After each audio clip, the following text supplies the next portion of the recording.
Oke, shalom dan selamat petang kepada semua. Ya, apa kabar semua jemaat Tuhan daripada pelayanan Bahasa Malaysia BMBC? Harapan saya agar kita semua berada dalam keadaan yang baik-baik dan sehat ya, walaupun di mana kita berada bersama dengan keluarga masing-masing. Saya percaya bahwa kita di dalam perlindungan Tuhan. Nah, pada hari ini kita akan teruskan ibadah kita melalui rekaman ini. Dan sebelumnya kita memulakan, terlebih dahulu kita datang kepada Tuhan dan serahkan ibadah ini ke dalam tangan Tuhan. Ya, mari kita berdoa dan saya pimpin kita dalam doa. Segala pujian syukur kami naikkan kehadirat Bapa sekali lagi atas kasih setiamu, atas pimpinanmu dalam kehidupan kami. Pada hari ini Tuhan, kami bersyukur di mana Engkau telah menyertai kami sepanjang hari-hari yang telah berlalu hingga pada saat ini Bapa. Kami berada dalam perlindungan Tuhan dan menikmati kebaikan Tuhan dalam kehidupan kami masing-masing. Pada hari ini juga Tuhan, kami akan meneruskan acara ibadah kami melalui rekaman ini Bapa. Bila Engkau Tuhan yang akan terus memimpin ya melalui acara kami pada petang hari ini Bapa, dari permulaan hingga selesai dengan keadaan yang baik. Dan kami serahkan Tuhan setiap pribadi kami, ya setiap keluarga-keluarga yang telah mengikuti, yang mungkin pada saat ini merindukan ya kebersamaan kami di dalam ibadah-ibadah seperti ini.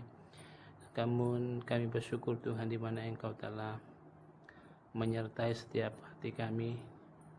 Biarlah melalui rekaman ini Tuhan, sekali lagi kami akan rindu untuk mendengar daripada sabda firman-Mu yang akan memberikan kami kekuatan sekali lagi, yang akan mendorong kepada iman percaya kami agar kami akan dikuatkan kembali dan disegarkan kembali melalui firman-Mu yang akan disampaikan pada hari ini Bapa.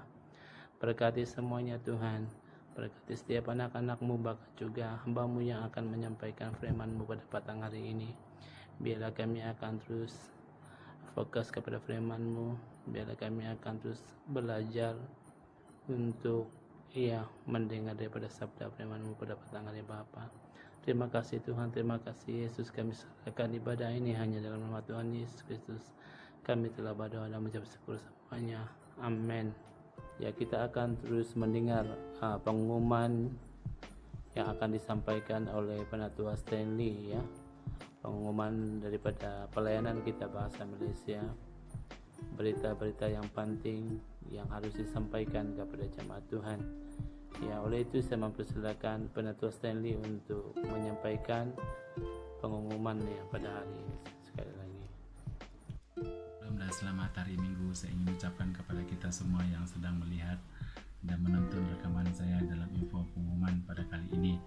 Saya ingin mengumumkan beberapa pengumuman. Yang pertama yaitu mengenai berdoa setiap ahli-ahli gereja yang ada dan jemaat-jemaat yang ada supaya membawa ahli-ahli gereja kita yang lain dalam doa kita dimanapun kita berada. Yang kedua yaitu mengenai tentang persekolahan anak-anak kita pada tanggal 15 bulan 7 ini yang akan dibuka, dan Ibu Bapak senantiasa memperingatkan anak kita untuk mengutamakan keselamatan dan kesehatan sewaktu berada di sekolah.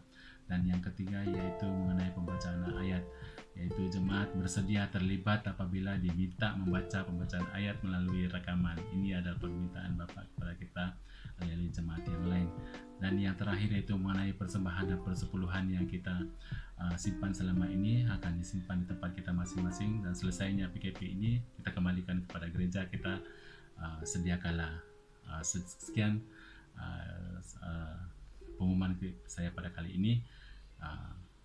Terima kasih. Oke, sekarang kita akan terus kepada acara kita selanjutnya, yang adalah memberi ruang kepada pembaca firman Tuhan pada petang hari ini. Ya, saya mempersilakan yang telah ditugaskan ya untuk membaca firman Tuhan pada petang hari ini. Dipersilakan. Shalom jemaat Tuhan. Ayat bacaan kita hari ini terdapat dalam Mazmur 103 ayat pertama hingga yang kelima. Tajuk besar, Pujilah Tuhan hai jiwaku. Dari Daud. Pujilah Tuhan hai jiwaku. Pujilah namanya yang kudus, hai segenap batinku. Pujilah Tuhan, hai jiwaku. Dan janganlah lupakan segala kebaikannya. Dia yang mengampuni segala kesalahanmu, yang menyembuhkan segala penyakitmu. Dia yang menebus hidupmu dari lubang bunuh, yang memahkotai engkau dengan kasih setia dan rahmat. Dia yang memuaskan hasratmu dengan kebaikan, sehingga masa mudamu menjadi baru seperti pada burung Raja Wali. Tuhan memberkati. Ya, oleh itu saya mempersilakan Ibu Lucy untuk yang membawa kita di dalam firman Tuhan pada petang hari ini. Dipersilakan. Shalom semua. Damai sejahtera dan kasih karunia dari Allah Bapa dan dari Tuhan kita Yesus Kristus menyertai saudara-saudari. Mari kita berdoa. Bapa, segala pujian dan syukur kami naikkan ke hadirat-Mu karena Engkau telah memelihara kami dan Engkau telah memberkati kehidupan kami sehingga pada saat ini kami masih ada, bukan oleh karena kebaikan kami, bukan oleh karena usaha kami, tetapi semuanya itu adalah karena Engkau yang telah memelihara kami. Bapa, sebentar kami akan mendengar firman-Mu. Kami hamba mohon agar Engkau Tuhan yang akan menolong hamba untuk dapat menghurai kebenaran firman Tuhan, untuk menguatkan dan untuk mendorong iman percaya kami dalam kami mengikuti Engkau.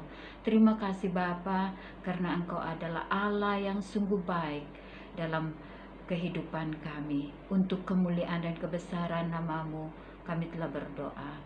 Amin. Mari kita membaca dari Pengkhotbah pasal yang ke-7 ayat yang ke-3.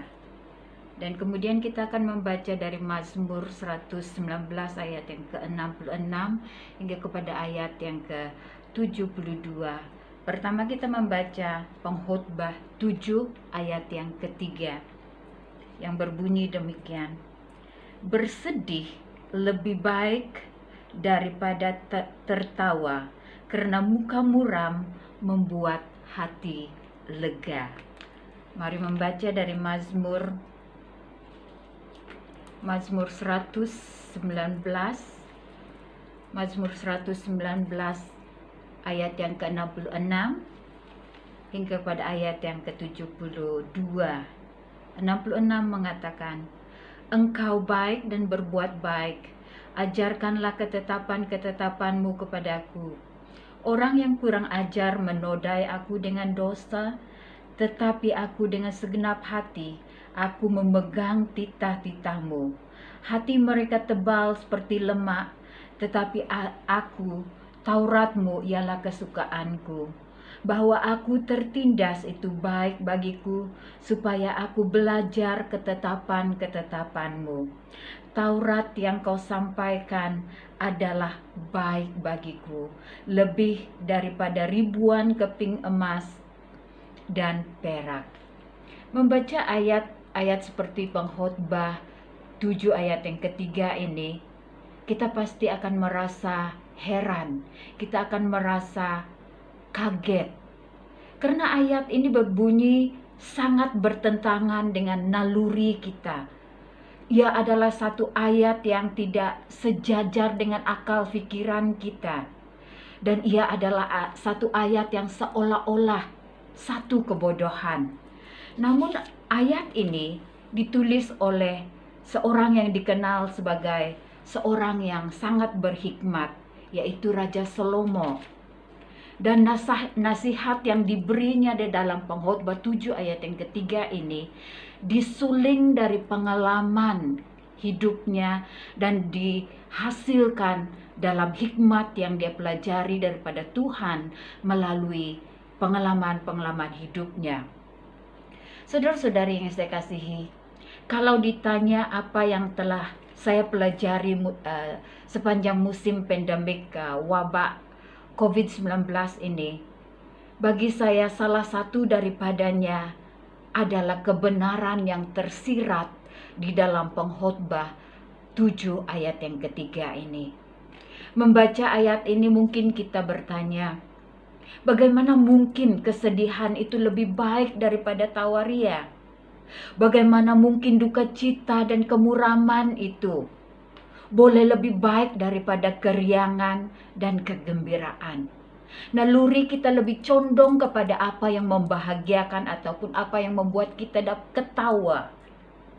Mari melihat saudara-saudari beberapa kebaikan daripada kesedihan, daripada kemuraman hidup. Yang pertama adalah kesedihan dan kemuraman hidup membuat kita memeriksa hidup kita. Mari membaca daripada Mazmur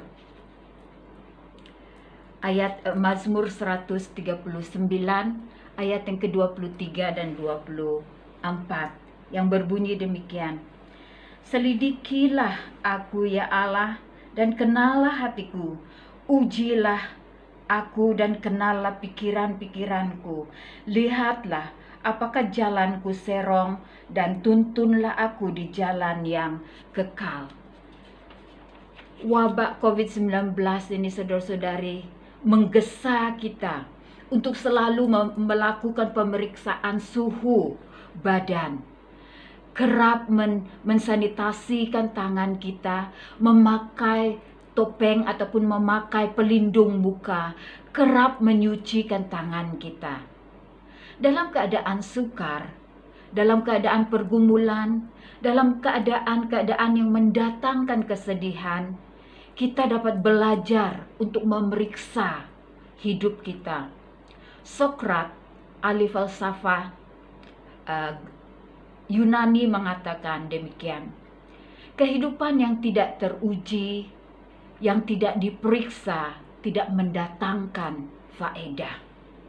Tidak heran mengapa firman Tuhan meminta kita untuk meminta Tuhan menyelidiki hati kita, menyelidiki cara pemikiran kita.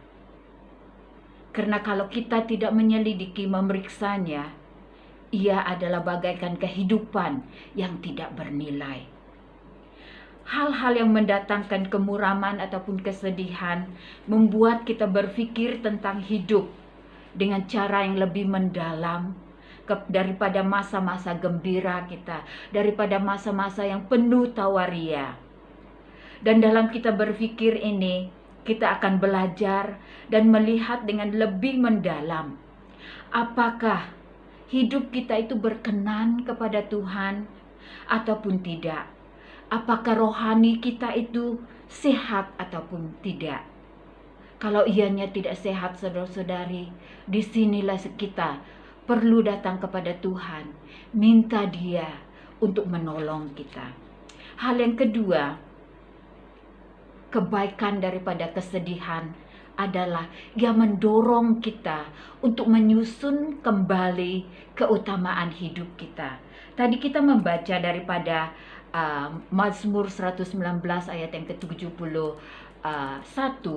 Di sana Raja Daud mengatakan bahwa aku tertindas itu baik bagiku, supaya aku belajar ketetapan-ketetapanmu.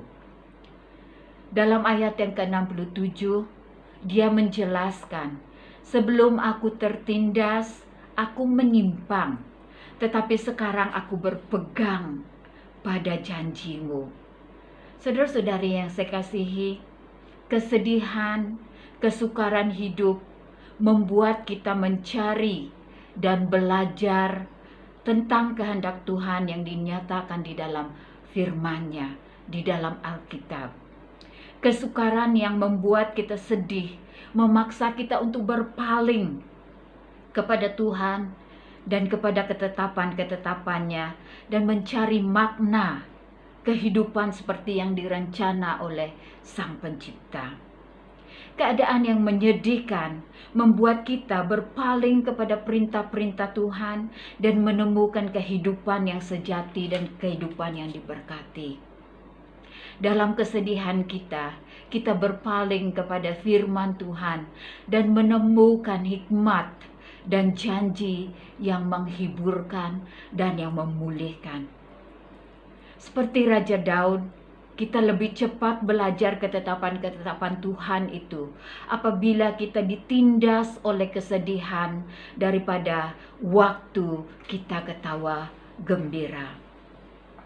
Belajar ketetapan-ketetapan Tuhan di sini bermaksud menaati, menyusun kembali keutamaan hidup kita, dan mensejajarkan hidup kita ini dengan kehendak firman Tuhan. Kita perlu menyesuaikan hidup kita dengan firman Tuhan, bukan menyesuaikan firman Tuhan dengan cita rasa kita ataupun dengan cara hidup kita. Kita perlu menyesuaikan hidup kita dengan firman Tuhan. Hal yang ketiga, kebaikan daripada kesedihan adalah ia membuat kita belajar bergantung kepada Tuhan.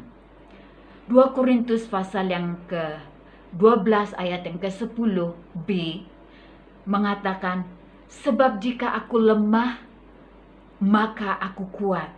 Ini adalah kesaksian Rasul Paulus bahwa di dalam masa-masa sukarnya, masa sedih, masa kehilangan, masa lemah, masa malapetaka, masa dia dianiaya, ditindas, semua hal-hal yang menyebabkan kesedihan, yang menyebabkan tangisan. Dalam masa-masa itulah Rasul Paulus belajar bergantung kepada Tuhan. Dan dalam kebergantungannya, kebergantungan penuhnya kepada Tuhan, Paulus menemukan kekuatan, kesabaran, dan ketekunan dalam menghadapi penderitaan.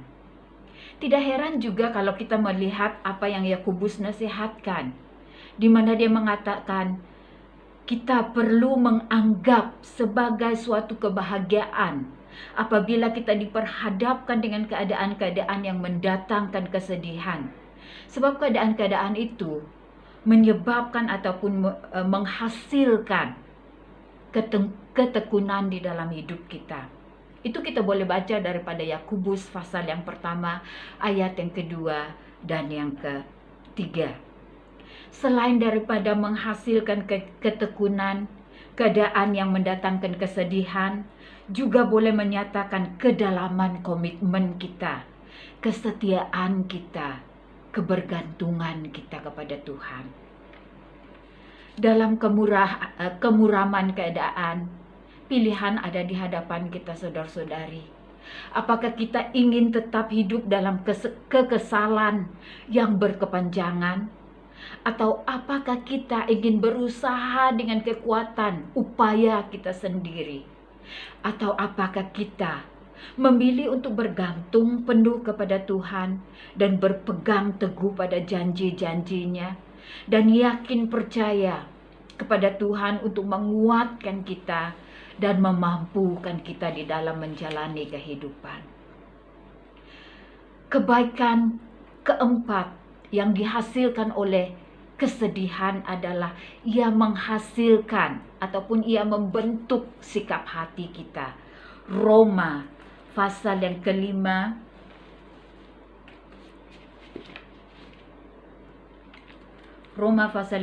ayat yang ketiga hingga kepada ayat yang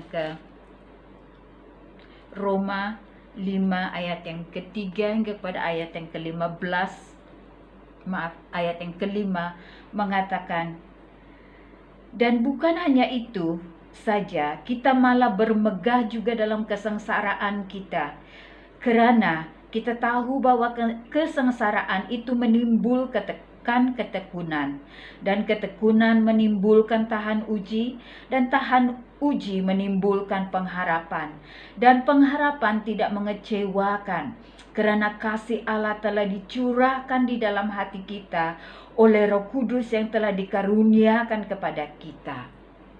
Dalam ayat ini Rasul Paulus menggalak kita untuk bermegah dalam kesengsaraan kita. Dalam konteks kita pada hari ini, bermegah dalam kesedihan kita. Karena ia akan menimbulkan ketekunan, kesabaran, tahan uji, dan pengharapan.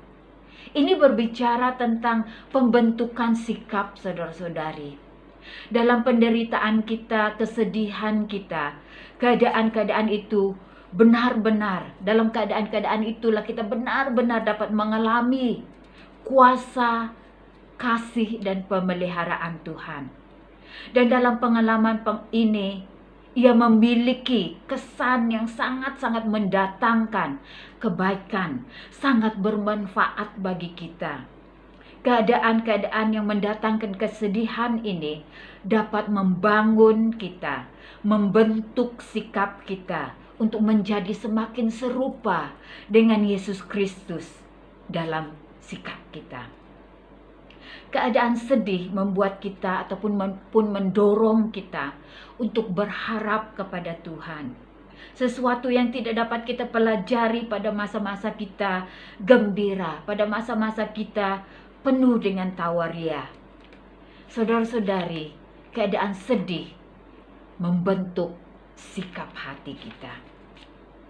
Keadaan-keadaan sukar, keadaan-keadaan yang mendatangkan kesedihan, mendatangkan tangisan, boleh membentuk sikap hati kita supaya kita menjadi semakin serupa dengan Tuhan kita Yesus Kristus.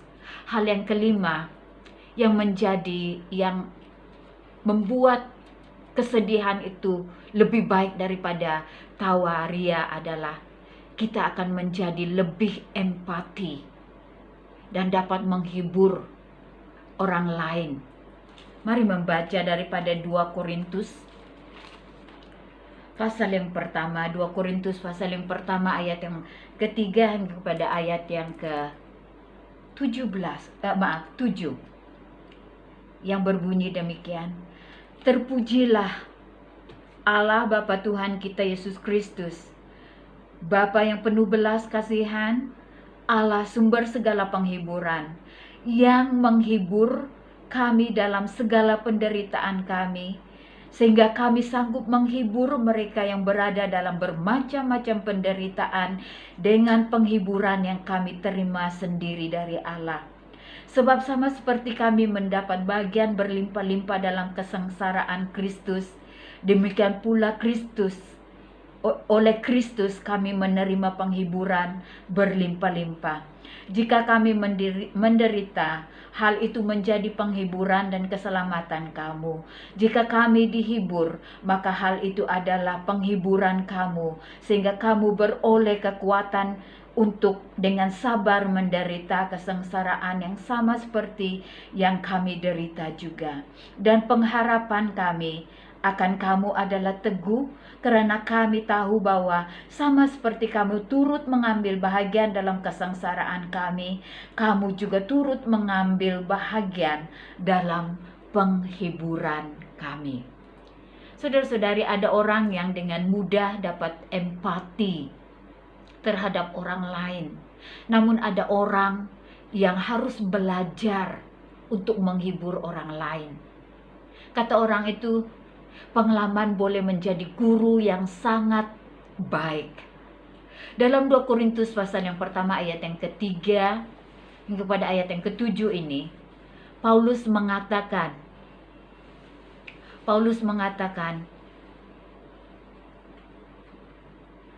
Tuhan menghibur kita dalam penderitaan kita sehingga kita sanggup menghibur orang lain dengan penghiburan yang kita sendiri terima dari Allah. Dalam kemuraman ataupun kesedihan kita, Paulus mengatakan kita belajar bagaimana untuk menghibur orang lain. Dan guru kita adalah Bapa yang penuh belas kasihan, Allah sumber segala penghiburan, daripada ayat yang ketiga. Kita banget belajar untuk menghibur sama seperti mana Allah menghibur kita. Kita dapat berempati karena kita telah melalui keadaan yang sedang dilalui oleh orang lain. Belajar daripada pengalaman hidup saudara-saudari, kita dapat dengan hati yang tulus ikhlas, bersukacita bersama-sama dengan mereka yang bersukacita, dan menangis dengan orang-orang yang menangis. Itu adalah dorongan ataupun nasihat Paulus dalam Roma pasal yang ke-12 ayat yang ke-15. Dan semua itu dapat kita lakukan apabila kita belajar daripada pengalaman hidup kita. Saudara-saudari yang saya kasihi,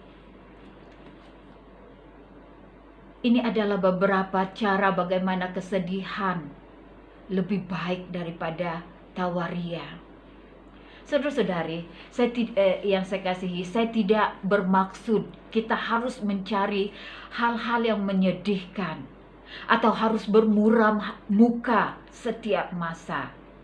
Kita tidak perlu mencari hal-hal itu, saudara-saudari, karena Ia sendiri akan mendatangi kita. Dalam setiap musim kehidupan kita, dalam setiap kehidupan kita, dalam musim-musim tertentu, pasti akan ada masa-masa muram, masa-masa kesedihan, seperti pandemik COVID-19 ini, yang Tuhan izinkan dalam hidup kita. Dan apabila masa-masa sukar, masa-masa muram itu datang, jangan mempersia-siakannya. Belajar daripada keadaan itu. Ia akan mengajar kita pelajaran-pelajaran yang sangat penting. Pelajaran kehidupan. Pelajaran yang memberi hikmat. Pelajaran yang membentuk sikap hati. Pelajaran yang meneguh iman percaya kita. Ia akan memberi kita pelajaran hidup, yaitu untuk hidup dalam hikmat. Dan pelajaran-pelajaran kehidupan ini, saudara-saudari, datang kepada kita lebih baik, lebih kerap saat kita berada di dalam lembah yang gelap, daripada saat kita berada di gunung Tawaria. Salomo menasihatkan kita untuk jangan mengelak masa-masa muram ataupun masa-masa kesedihan yang Tuhan izinkan, karena ia adalah satu jalan yang pasti kepada hikmat. Kesedihan itu adalah sahabat yang lebih baik daripada tawaria. Saudara-saudari yang saya kasihi, Tuhan izinkan kita untuk mengalami ataupun melalui pandemik COVID-19 ini supaya kita dapat belajar jalan hikmat.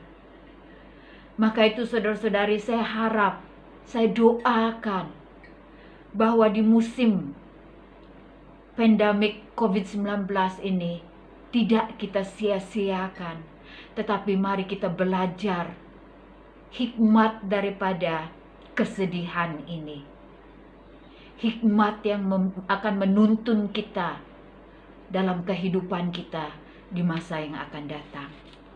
Mari kita berdoa. Bapa, firman-Mu telah kami pelajari.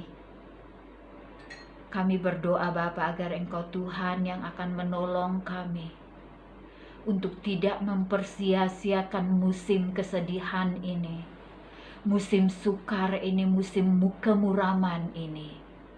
Tetapi sebaliknya biarlah kami akan belajar daripada pengalaman ini, supaya ianya akan menuntun kami untuk dapat jalan dalam hikmat, untuk meneguh iman kami, membentuk sikap hati kami, dan membuat kami orang-orang yang bersikap sama seperti Kristus yang adalah Tuhan kami, dan membuat kami lebih empati kepada orang-orang yang sedang menderita.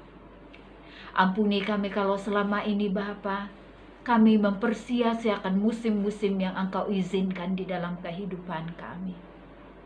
Mari Bapa, di musim ini, biar pengalaman ini akan menjadi guru bagi kami, mendekatkan kami dengan Engkau, membuat kami mengutamakan Engkau di dalam kehidupan kami. Terima kasih Bapa, untuk kemuliaan dan kebesaran nama-Mu, kami telah berdoa. Amin. Salam saudari, pada hari ini kita diberi peluang oleh Tuhan untuk bersama-sama di dalam mengambil satu acara yang sangat penting di dalam kehidupan setiap orang-orang percaya yang mengakui bahwa Yesus Kristus adalah Tuhan dan Juru Selamatnya, dan imannya hanya di dalam Yesus Kristus karena apa yang telah Yesus lakukan di kayu salib.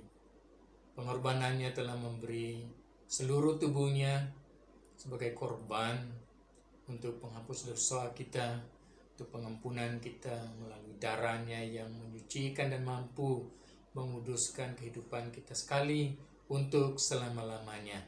Untuk itu saudari, pada hari ini kita mari bersama dengan jemaat, bersama dengan anak-anak Tuhan yang lain, bersama keluarga mengambil perjamuan kudus bersama-sama yang akan seiringi saudari untuk mengambil ataupun upacara ini.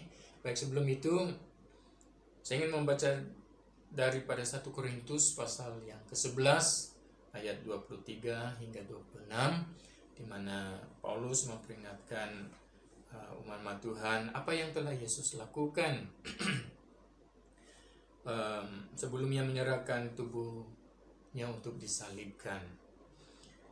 Ayat 23, sebab apa yang telah kuteruskan kepadamu telah aku terima dari Tuhan, yaitu bahwa Tuhan Yesus pada malam waktu ia diserahkan mengambil roti, dan sesudah itu ia mengucap syukur atasnya, ia memecah-mecahkannya dan berkata, inilah tubuhku yang diserahkan bagi kamu, perbuatlah ini menjadi peringatan akan aku.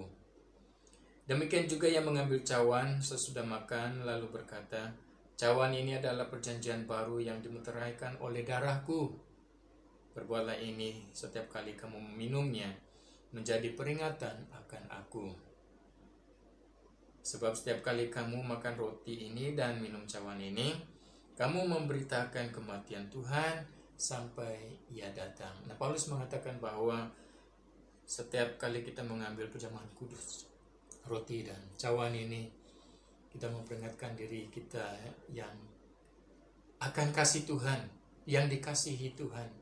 Dan peringatan itu adalah untuk kita buktikan bahwa di dalam Yesus ada keselamatan, ada pengharapan, ada kehidupan, bahkan kehidupan yang kekal.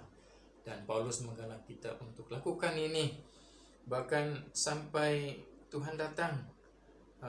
Karena di dalamnya kita memberitakan, melalui perjamuan kudus seperti ini, kita sedang memberitakan kematian Tuhan Yesus untuk kita, dan adalah untuk selama-lamanya.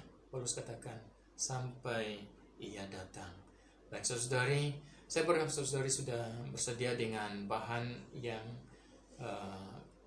kalian telah sediakan di di hadapan kalian, dan sebentar lagi kita akan bersama-sama untuk mengambilnya. Dan ya, saudari boleh bersedia untuk mengambil perjamuan kudus ini bersama-sama dengan saya. Nah, Paulus mengatakan bahwa apa yang Yesus telah lakukan, dia mengambil roti, lalu ia mengucap syukur. Mari kita bersyukur kepada Tuhan atas berkat kehidupan melalui darah Tuhan Yesus yang menyucikan, menguduskan kita. Terima kasih Bapa, karena apa yang telah Engkau lakukan di kayu salib. Engkau memberi seluruh hidupmu sebagai persembahan yang satu-satunya sekali untuk selama-lamanya untuk kehidupan kami. Demikian melalui pengorbananmu itu, darahmu yang tercurah, yang Engkau berikan untuk pengampunan kami, pengudusan, sebagai meterai akan janji Allah Bapa untuk menyelamat dan menguduskan kami. Terima kasih Bapa atas apa yang telah Engkau lakukan. Dan Yesus memecahkan roti itu, lalu dibagikannya kepada murid-muridnya. Saudari silakan.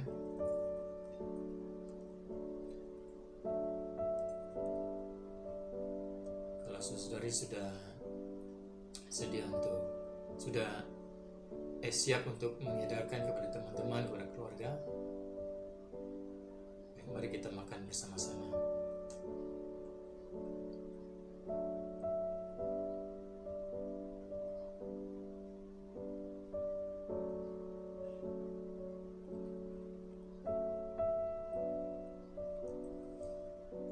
Dan selepas makan, Yesus mengambil cawan dan mengatakan bahwa ini adalah darahnya yang merupakan perjanjian baru yang dimeteraikan oleh darah Tuhan Yesus sendiri. Dan setiap kali kita meminumnya, kita peringatkan itu untuk sekali lagi seperti waktu kita makan roti tadi, peringatkan diri kita tentang Tuhan Yesus, kasih Tuhan. Mari kita minum bersama-sama.